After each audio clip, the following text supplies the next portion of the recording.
Stop before you say anything! I have 600 plus hours in this game. I've reached max level twice and max rank in every life. It's in my top 2 games of all time. I have a right to criticize it. Okay? We all clear? Good. Hello. Hi. Welcome to my little critique of my second favorite game of all time. In just a few weeks, a new Fantasy Life game is released. Fantasy Life I, the girl who steals time. And I am hype as fuck! I've been waiting so long! So, as the release date creeps ever closer, I thought it would be poignant to make a video on this game and go over its strengths and flaws. But before we get into anything, I love this game. No, I love this game. Again, it's in my top 2 of all time. I put it higher than Elden Ring and Baldur's Gate 3, and look at my hours in those games. Also, I'm talking about the 3DS version. The phone version is ass and you can suck my dick in fact. So, without further ado, there is no other game that has brought me as much cozy vibes as this game. None. I've tried Animal Crossing and it's charming, but it's too laid back for my brain. I need something that moves, action, adventure, exploration. And this game has that. In fact, it excels at it. Moderately. What do you mean it excels moderately? I'll explain! Fantasy Life perfectly captures the sense of whimsical adventure. The world is quirky and fun, the graphics and art direction are cozy and vibrant, and all the characters and enemy designs are absolutely adorable. It's like being inside a fairy tale your mom would read you while you were a child. Part of this is probably because this game is very childish. And not in a this is a children's game, but in a wow, this game captures the feeling of being a kid again. Childlike wonder.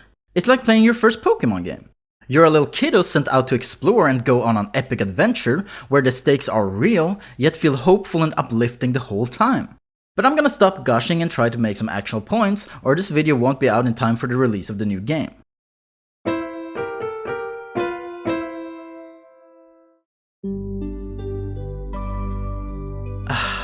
Cozy. Ooh, a cozy little character creator?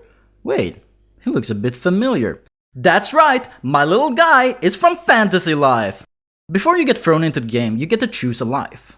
These lives are the main core of Fantasy Life, and I'll explain them shortly. But what Fantasy Life is an adventure game in which you fight monsters, gather materials, mine ores and chop wood, smith weapons and armor, make yourself some snazzy furniture, tailor yourself some nice clothes, cook delicious food, all while you explore a world full of quirky characters and cute environments. These different aspects of the game are tied to your life, which is the equivalent to classes in other RPGs.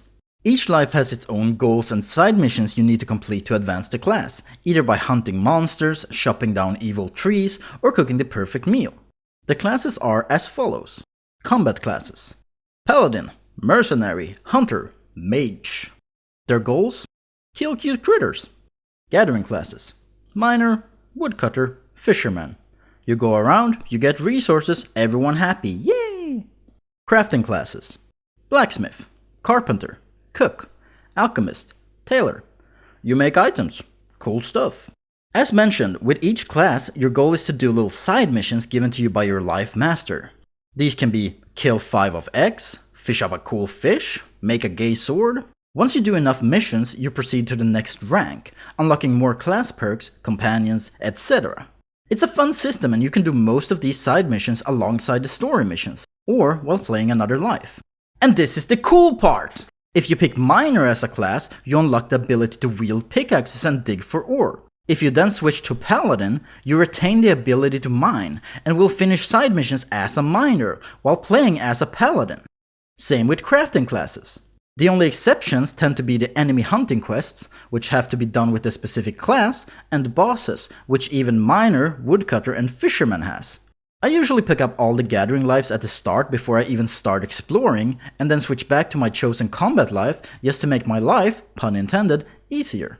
Combat is fairly straightforward, feeling a bit like a Link Between Worlds with some embellishments. Lock-on, combos, special moves, limit breaks! The game is littered with boss monsters, who drop a bounty chest when defeated, which you must bring to the guild's office and hand off, which can add an extra challenge to getting your missions done. But the truest strength of Fantasy Life is the freedom it grants you. Oh, you want to just play a cute RPG game where you go out and kill critters and monsters, leveling up and getting stronger, eventually taking down bosses and bringing home bounties? Do that! You'd rather just own a cozy little house and make furniture and cute clothes for your avatar? Hell yeah! You want to just ignore the troubles of daily life and go fish? You guessed it, go fish! It's your life. You decide. The world is yours for the taking. So let's explore!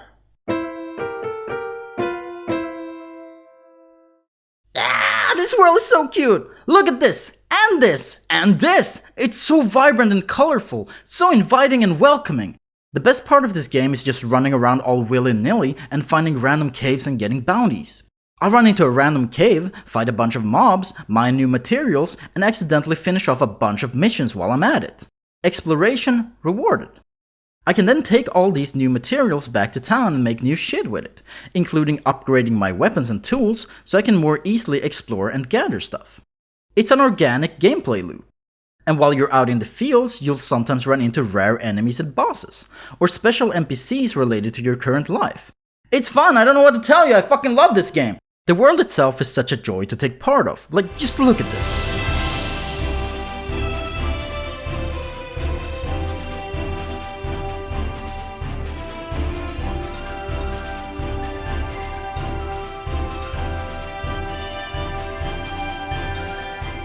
Did I mention you can get companions who come along with you and help you fight? Well, you can! There's so many to choose from! You can have 2 helpers along with you at one time, and as you progress the story and your life quests, you unlock more characters to choose from. And they're so cute! 1C? Fuck, this video is gonna be long. We need to speedrun this shit. As you explore, you find and collect stuff. Creeper. Aw man, so we down in the mine. You mine, fish, chop wood, pick up monster spoils and stuff, and bring it all back to town to craft fun shit. Here I go, I'm making a sword. Fuck yeah. Oh, I'm hungry, I'm gonna cook a nice meal. Fuck yeah. Food and alchemic stuff you craft give you buffs to your stats, heal you, replenish mana, etc. To craft, you play a little minigame, usually with 3 different components you switch between like button mashing, hold button, time the button. It's an alright system. While you can buy most early to mid-game items, weapons and armor at merchants, crafting them yourself will give you a bonus to its stats, and late-game items are only available through your classes, giving you an incentive to actually try out these classes. You can also sell everything you craft to turn a profit. You wanna just be a chef the whole game? Do that. Sell your dishes, stock up on ingredients, cook food, repeat. It's your life, do whatever you want with it. Did I mention this game is stockpiled with stuff? The amount of spoils, weapons, armor, clothing, furniture, it's fucking out of this world. I constantly end up with a full inventory at least once or twice by endgame, because of all the stuff there is to collect. And you can hold 500 fucking items. The world of Reveria is cute and cozy. But then doomstones start falling, corrupting poor innocent monsters. This butterfly comes to you and says, I promise I'm not important, let's hang out. You say, okay. Turns out, she is important, and together with her, you need to stop the world from imploding on itself. Kinda. It's a very simplistic story, and it feels like it's written to appeal to kids, which is fine. The story and dialogue in general is full of jokes and funnies, and keeps a lighthearted vibe through most of it. Like how this Dark Sultan guy who's been imprisoned and sealed away for hundreds of years is released from his seal and he goes, ah gosh dang, that king sure pranked me good sealing me in this stone for so long. Like fuck's sake man, I thought you were an ancient evil, but you're just having a prank war with the king? Oh, you pranked him first with a curse that gives him the body of a child permanently? Well then you kinda deserve it, go back in the stone. It's cute. I don't know, I love this game. This is gonna be like a 10-minute video quickie, but I can't stop ranting. Words cannot describe my feelings for this game. It's pure, unadulterated joy. It's love in its purest form. But to truly love, we must accept the good with the bad.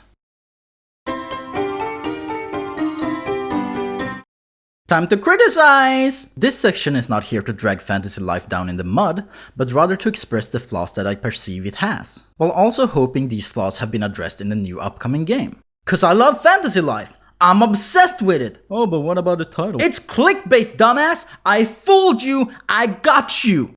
My philosophy on life and media in general is that no piece of media is above criticism. And I find this holds extra true for things I enjoy and am passionate about. The reason why we care enough to critique is not because we want to devalue the media in question, but to evaluate what could have been done better and what diminishes the experience, by however little. Elden Ring has an insanely huge world with very little in it. Breath of the Wild has breakable weapons, which is an awful concept in of itself. Symphony of the Night has an absurd amount of consumables and weapons that are all useless and or unnecessary. And I love all of these games with most of my heart. There, I've defended my stance long enough, let's get to talking shit about my second favorite game of all time. I'm gonna just go through all my complaints in their own little sections so they're easy to follow. So, tag along. Bosses tend to be HP sponges in this game. This is of course to encourage you to upgrade your weapons and equipment, and to gatekeep you from clearing all bosses early, or to encourage you to play multiplayer. But even late game bosses run into the issue of being HP sponges, and boss behaviors are designed to stop your combos in their tracks. Every time you get hit, you stop your combo. This would be fine if it wasn't for the fact that you barely ever have time to finish a full combo before a boss has launched an attack on you. And this game isn't designed like Elden Ring, where your primary strategy should be to wait for an opening before launching your combo, specifically because of the health pool of the bosses. Because of all the health that the bosses have, you need to stay aggressive and get in there and hacking and slashing away, otherwise one battle will last fucking hours. Not only do their attacks have a huge range that can easily break your combos, an annoying amount of bosses will stun you, leaving you unable to heal and will give you limited movement. Yes, stun antidotes are the answer, but it's still annoying and it occurs way too often. You can, and should, bring companions with you to ease your load, and have the boss split its target aggro. But boss aggro has more ADHD than me.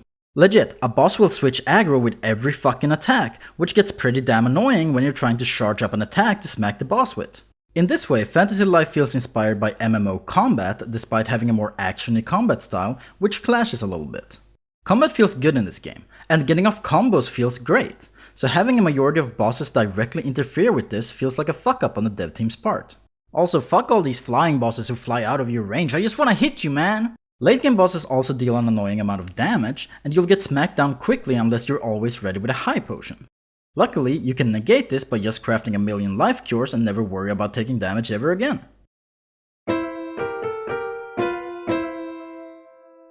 The amount of shit to craft in this game is out of this world. Crafting itself, on the other hand, is... sure. It's decently fun at first, you do this little minigame and you get an item. But you have to do this minigame for every single item you craft. And they're the same for every life. To reach max rank in just one of these crafting lives, you would have to do this minigame at least 100 times. From my headcount of every blacksmith quest, you would need to craft roughly 109 items, assuming you got duplicates and high quality items on the first try, it might be more than this still, to reach the highest rank of legend. While you do unlock the ability to make multiple items at once and later an auto mode for crafting, you still have to make the item manually at least a few times before any of these perks unlock. Did I mention that with each new rank of weapons and items, the minigame takes longer to finish? Yes, you get a special move that will auto-complete a few inputs for you at a higher rank, but it's still the same minigame over and over and over and over. It's absurd. If you're like me, and you shouldn't be, maxing out each crafting class is ass, and having to do this minigame over and over is mind-numbing.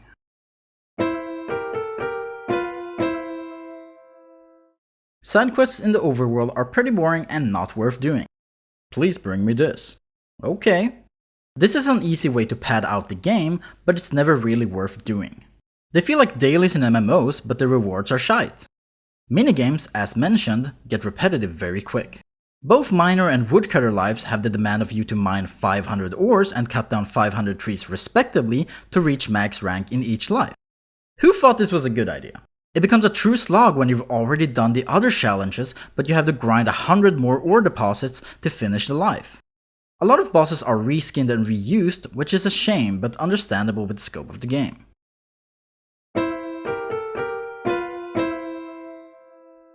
The story is simple and fun, quirky characters and comedic dialogue with silly situations. It feels like it's for junglings, and that's fine. But the story has one aspect to it that kinda sucks dick. It locks areas away. Upon starting the game, you only have access to a set number of areas, and to unlock more areas, you must progress the story. This in itself isn't the worst thing in the world, especially your first time playing, but on repeat playthroughs this becomes a bit of a hassle. The story sections play out as a mixture of gameplay sections and long pieces of dialogue, neither of which you can effectively or quickly skip through. You can speed up dialogue by mashing buttons or making it autoplay by holding X, but it still takes a while. I play Fantasy Life for the exploration and freedom. Having the world locked away from me makes me grumpy. On repeat playthroughs these days, I tend to rush through the whole story as fast as I can, which will still take a few hours, before I can get into the parts of the game that I adore. This is a very personal nitpick, and I will admit that, but I wish there was a way to skip story sections and just unlock the world so I could go out and adventure right off the bat.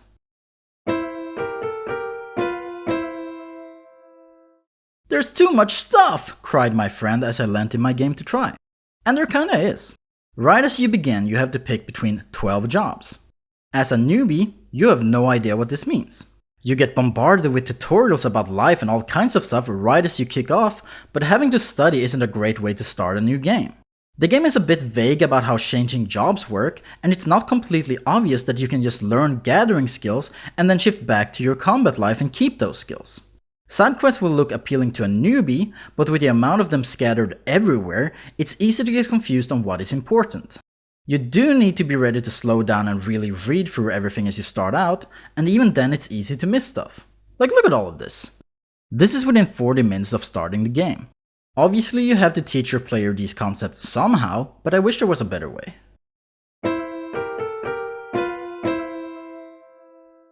You have 2 bars on the screen at all times: health and mana. The problem with mana is that it governs your ability to use pretty much all skills. Magic, combat moves, special moves, dashing, sneaking, they all feed off the same bar. A bar you cannot increase ever. Sure, dashing and sneaking will use less mana as you level them, but the same is not true for other moves. Your magic will always cost the same. Your sword charge will always cost the same. Your super woodshop will always cost the same. And they're not cheap. You need to stock up on a hell of a lot of mana potions if you want to use magic or skills. At this point, I stock up on mana potions just so I can keep dashing. Mana luckily recharges over time, albeit pretty slowly. I'd prefer having a quickly recharging stamina bar for dashing and sneaking, and keep mana just for magic and skills, and maybe have it recharge faster. I want the new Fantasy Life to be good! I really do! Fantasy Life is my go-to comfort game. Despite the few flaws that make a lot of late game annoying, I can't stop returning to it. And I haven't even touched on the DLC in this video, which really takes the concept of annoying bosses and grinding to its peak. And I still reached level 200 twice, and maxed all lives, and crafted all the stat candies, and did all the extra god rank quests. I fucking love this game! The flaws of Fantasy Life are flaws I wish to see touched upon and redesigned with the new title. I want more interesting and less repetitive minigames. I want bosses that will let you get off combos and won't just throw stuns at you or tank all your attacks for 10 minutes.